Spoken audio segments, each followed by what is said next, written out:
स्वागत है आप सभी का हमारे YouTube चैनल पर।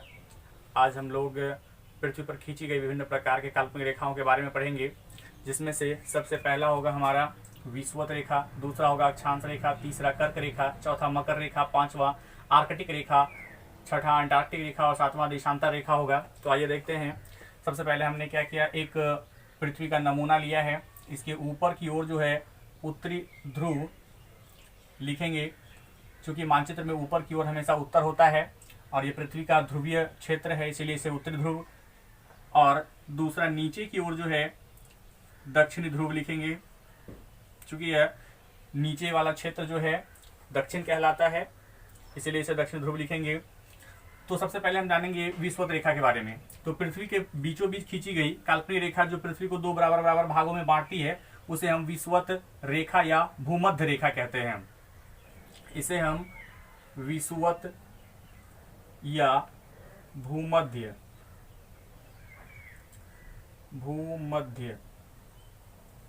रेखा कहते हैं। दूसरा है हमारा अक्षांश रेखा। विषुवत रेखा के सापेक्ष पश्चिम से पूरब की ओर खींची गई रेखा अक्षांश रेखाएं कहलाती है। तो विषुवत रेखा के सापेक्ष पश्चिम से पूरब की ओर खींची गई रेखाएं अक्षांश रेखाएं कहलाती है। यह दोनों ही ध्रुवों की ओर खींची जाती है अक्षांश रेखाएं, उत्तरी ध्रुव की ओर भी और दक्षिणी ध्रुव की ओर भी। विषुवत रेखा को 0 डिग्री से सूचित किया जाता है। फिर बात करेंगे हम लोग कर्क रेखा के बारे में। तो 23.5 डिग्री उत्तरी अक्षांश रेखा को कर्क रेखा कहा जाता है। 23.5 डिग्री उत्तरी अक्षांश रेखा को कर्क रेखा कहा जाता है।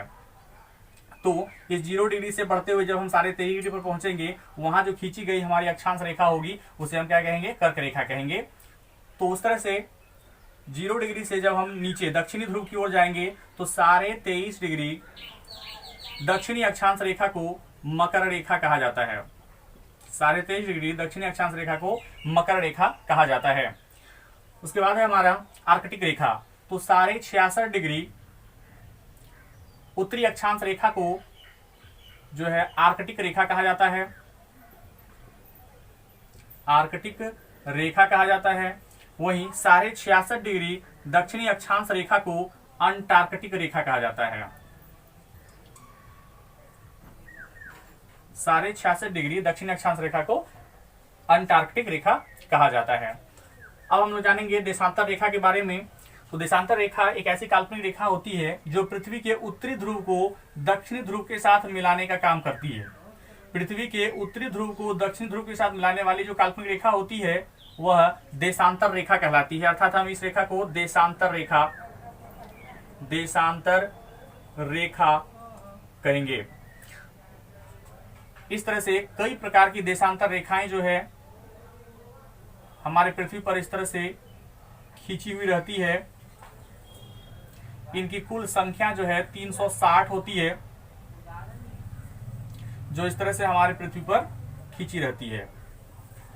अगर हम बात करें अक्षांश रेखाओं की, तो कुल अक्षांश रेखाओं की संख्या 181 होती है और कुल देशांतर रेखाओं की संख्या 360 होती है।